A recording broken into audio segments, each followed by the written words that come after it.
dizer que minha influência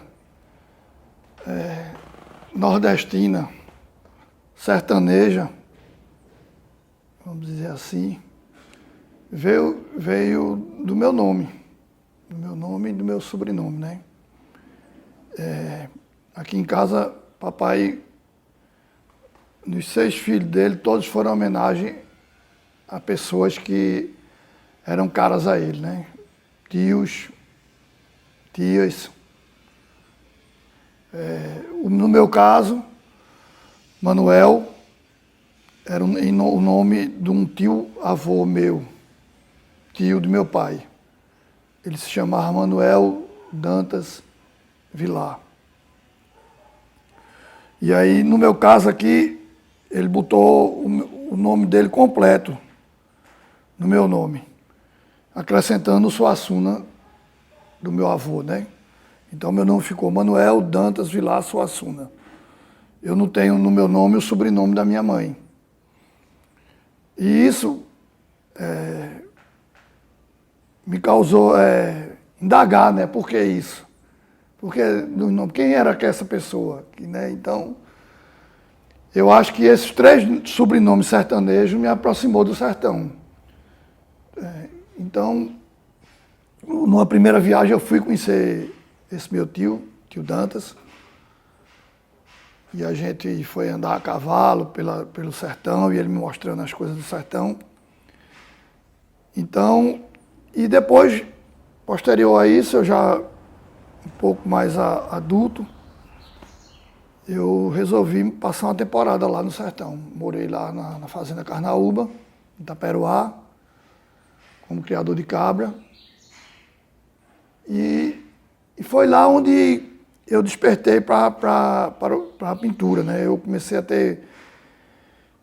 conhecer os sítios arqueológicos do sertão, ver a iconografia pictórica dos nossos ancestrais indígenas, e isso começou a despertar mais ainda o interesse por pintura, que até então era uma coisa secundária na minha vida, né? E posteriormente eu voltei para o Recife, para ficar aproximado dos meus colegas pintores, mas essa ligação nunca foi cortada de vez, né? Ela sempre está presente na minha vida de artista. Você acha que vocês consideram o matuto moderno, o sertanejo moderno? Agora você falou, porque uma coisa que eu vejo muito, que as pessoas, por exemplo, até tem um grande comediante nordestino,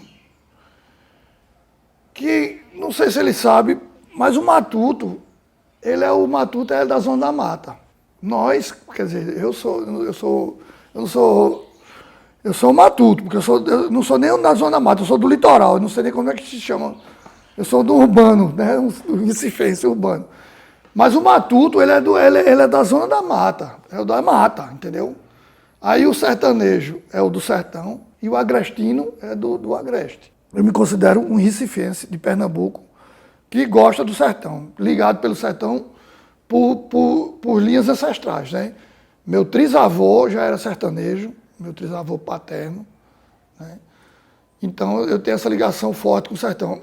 E, em consequência disso, a minha pintura, por exemplo, ela não tem nada de urbano. Eu não vejo nenhuma ligação com o urbano no meu trabalho, entendeu? Então isso me leva a querer construir coisas com o pensamento do sertão, né? Do olhar do sertão. Uma vez você me disse a questão do natural na sua obra, e você não tenta passar isso. Como é que é essa coisa? Você não tenta passar a questão rústica e sertaneja na sua obra. Ela vem de forma natural. A forma de assinar meus quadros, por exemplo, eu assino com ferro de marcar gado, que é uma coisa do sertão. Isso já é uma característica, né, de a obra ter ligação com o sertão. Não só assinar, mas usar também a iconografia do ferro como um elemento pitórico, entendeu? Então isso aproxima muito mais. E também a questão das paisagens, porque eu tenho também muita admiração pela pintura do século XIX brasileira. tanto os pintores brasileiros como os pintores que aqui vieram, entendeu? Que pintaram o Brasil, retrataram o Brasil daquela época, né? Então eu tenho muita admiração por muita admiração e influência da pintura paisagística do Brasil do século XIX, que eu transporto para o meu olhar de hoje. Não, eu acho que aqui em casa eu tive uma formação privilegiada, né? Meu pai era artista, minha mãe é artista, e ainda tive o privilégio também de conviver com as duas, vamos dizer, as duas influências, a Zona da Mata, que minha mãe é da Zona da Mata, e meu pai do Sertão. Mas eu tenho mais influência do Sertão, por isso que eu falei anteriormente, por causa do meu nome, de ter ido morar lá, né, essa convivência com o sertanejo. Papai falava muito dos sertões de Euclides da Cunha, né? E eu sempre li, reli, estudei, procurei influência de mostrar meu trabalho através dos sertões. Então, aquele livro ele serviu de base, de orientação para muita coisa, para muito trabalho que eu estou desenvolvendo ainda hoje, entendeu? Mais ainda. A questão do sotaque, por exemplo, o meu sotaque, o recifense, ele tem um sotaque diferente do resto de Pernambuco. A gente tem um chiado, né, em algumas palavras, que no sertão não tem. E eu percebi isso dentro de casa, porque papai dizia, você está falando feito recifense e tal. Mas nunca, assim, ele nunca reclamava disso, que eu achava que a gente nasceu aqui, obviamente. Agora, por exemplo, quando eu morei lá em Itaperuá, na década de 80, e voltei para cá, meus amigos, se eu falasse muito rápido, eles não entendiam.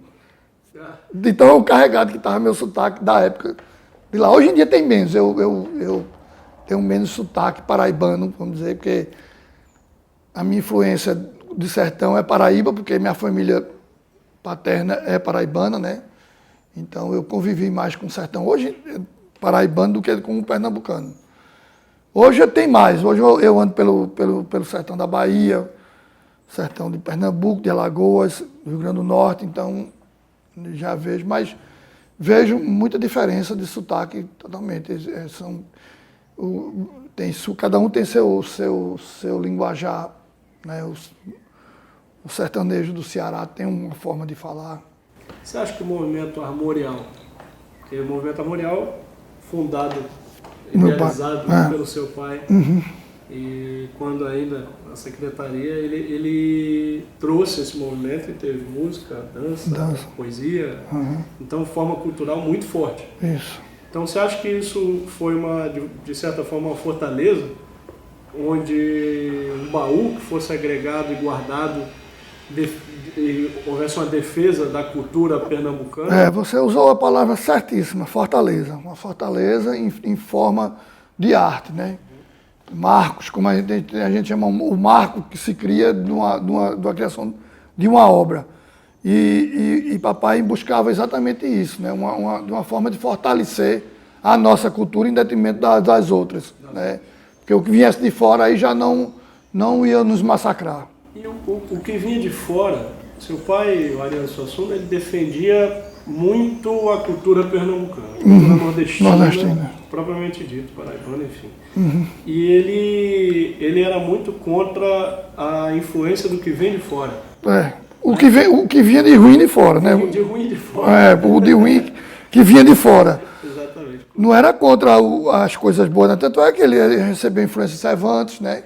Tinha vários artistas o que ele achava ruim era o gosto médio, né? A coisa do mau gosto, né? Nós temos o privilégio, nós brasileiros, né, de ter recebido influência indígena, que aqui estavam, ibérica, europeia, através dos portugueses, africana, através dos negros, depois, lá mais no sul, aqui menos, italianos, alemães e tal, subsequente.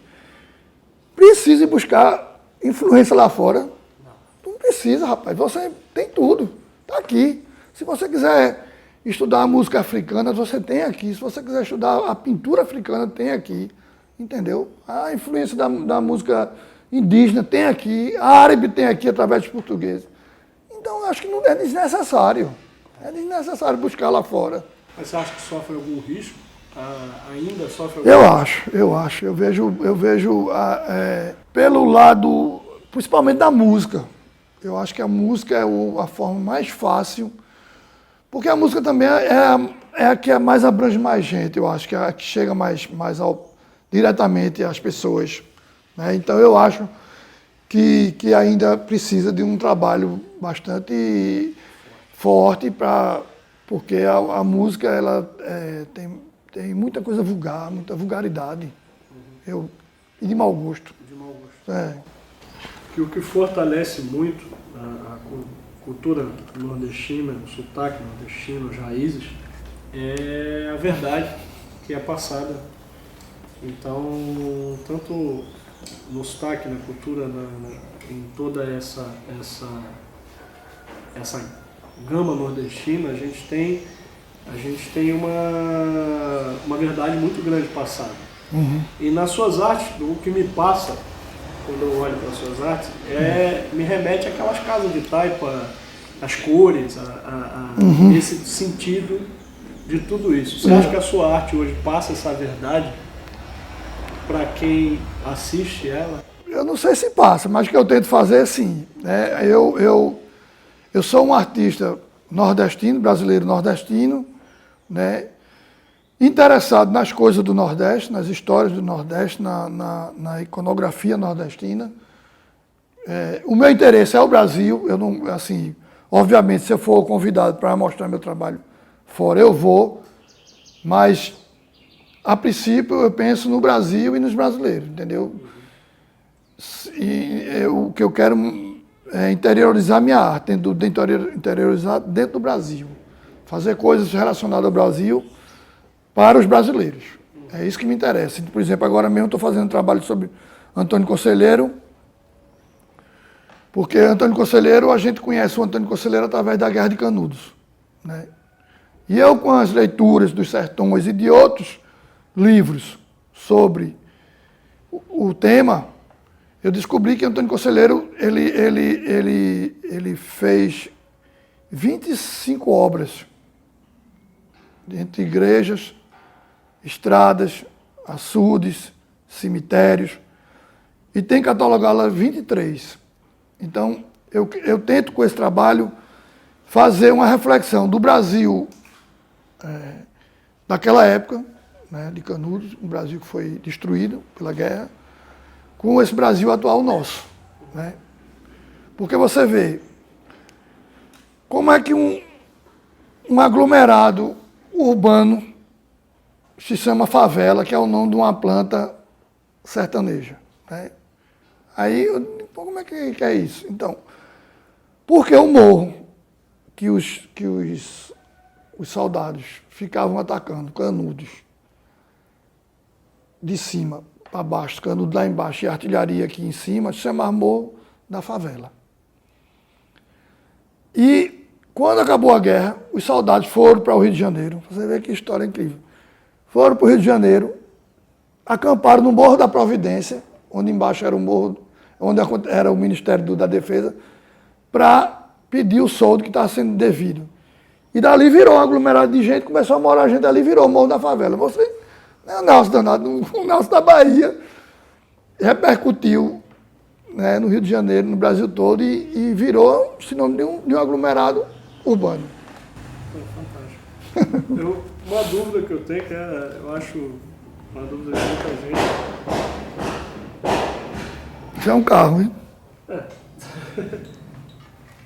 Pensei que era tiro no começo, eu disse, rapaz, tá falando de guerra aqui. Já estava atirando.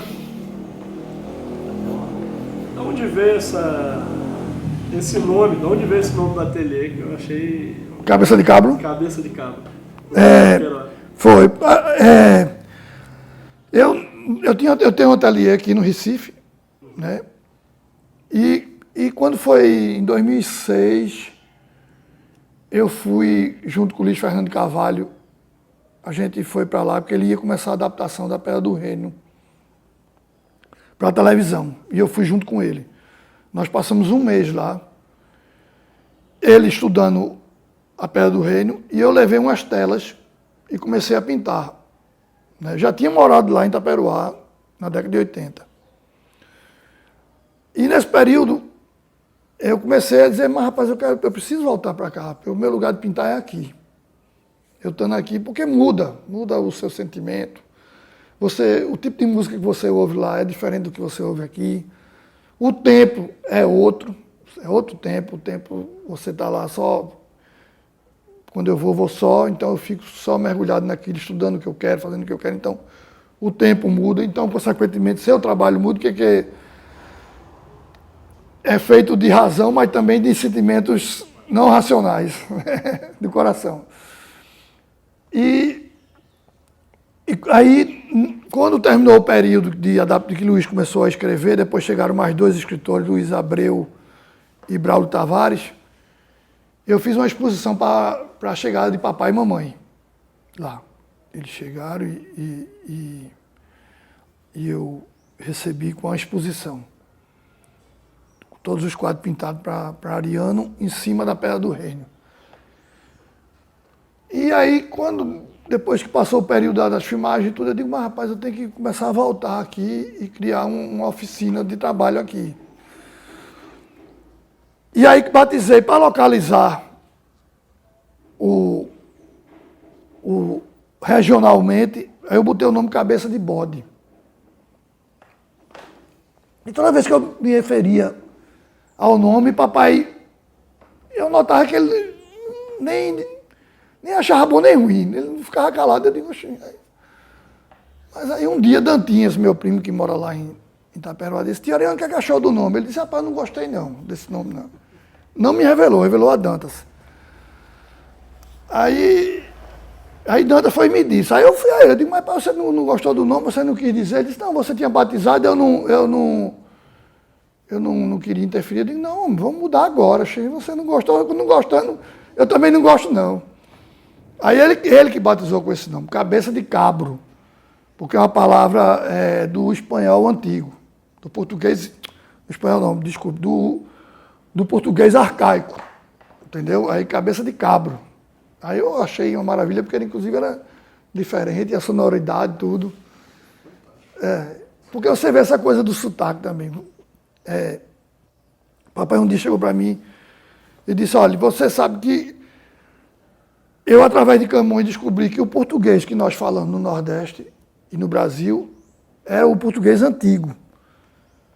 E os portugueses foram evoluindo a língua lá e falam daquele jeito, mas o que os portugueses falavam antigamente era igual ao nosso. Vê um sujeito entrevistar ele da cultura galega. E o português que ele falava era igual ao nosso, o galego. Eu acho que o sotaque nordestino, ele ainda é muito forte. Uhum. É um dos únicos, assim, o brasileiro nordestino, ele é identificado em qualquer lugar no mundo. Uhum. Ele é facilmente identificado não só por ser brasileiro, mas por ser nordestino. Isso. Porque o nordestino ele é muito mais forte, eu acredito, por ser berço da língua. Uhum. Na casa da minha avó são 9 filhos. São todos contadores de histórias. E papai não era o melhor não, viu? Ainda tinha quem contava melhor história do que ele. Então, dia de domingo, lá na casa de minha avó, a gente ia para a casa da minha avó almoçar lá. Consequentemente, os irmãos do meu pai iam também, as irmãs. E eram verdadeiras pelejas de histórias. E saíam contando e não podia... tinha que ser, vamos dizer, que se eu contasse uma história sobre um tema, de um vaqueiro, aquele tema tinha que ir até outro, como se fosse uma cantoria, entendeu? Não podia mudar para, vamos dizer, vaqueiro, não podia mudar para mata, não. Tinha que ser vaqueiro até se mudar de alguma forma, mas tinha que ser uma nuance bem...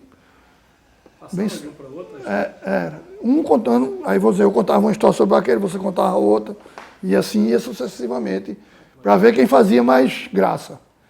Quem contava mais história, quem melhor contava. Ariano não era o melhor, né? Não, papai não era um dos melhores, não. Tinha um tio meu chamado Lucas, que esse era considerado por todos o melhor.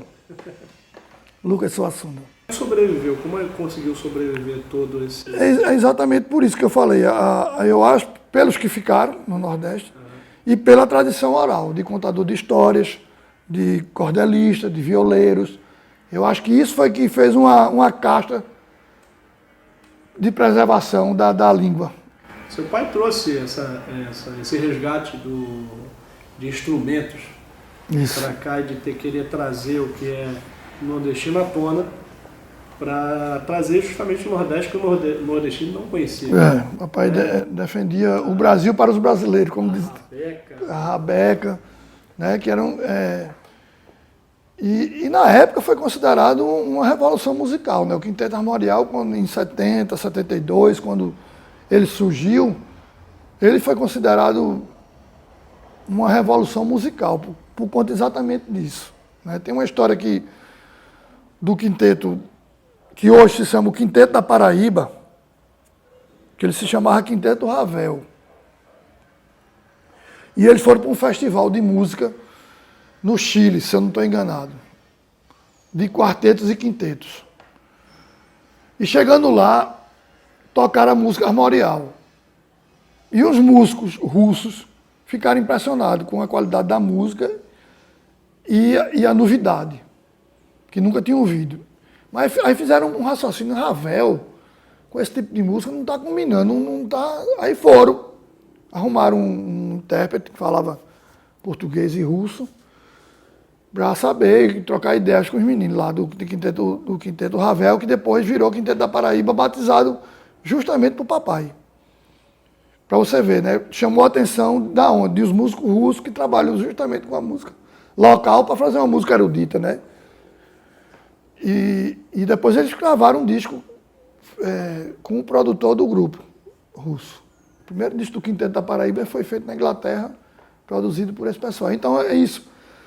Trouxe uma novidade, né? Acrescentou o pífano, a rabeca, o marimbau, que é um instrumento de cego, e a viola sertaneja. De quem toca é justamente o som de quem canta, não é isso? Isso. E então, por exemplo, a rabeca, o sotaque nordestino, o sertanejo, quando a gente escuta aquelas músicas de peças do próprio Ariano, de interpretações do literário do próprio Ariano, a gente remete ao que a gente lê e remete ao que a gente ouve quando se fala. Né?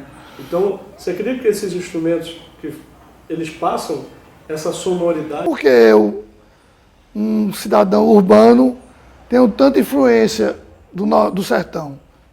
Foi tudo trazido oralmente pelo meu pai com o sotaque dele, né? Não é uma história, só uma história, é uma história de vida, né? Contada de toda a história do meu pai, que está ligada à política, está ligada às mortes do sertão, a vinda para cá, que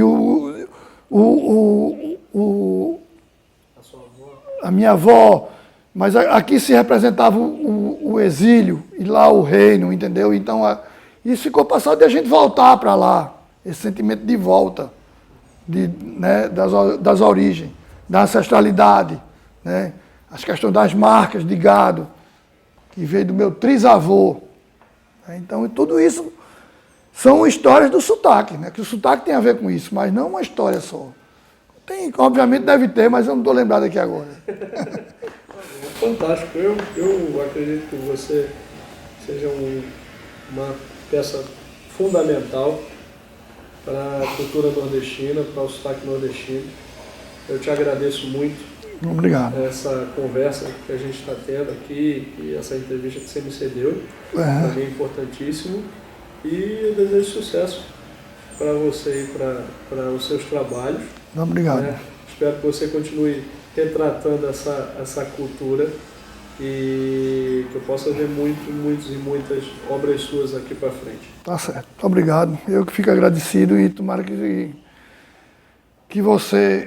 seus olhos alcancem o seu desejo.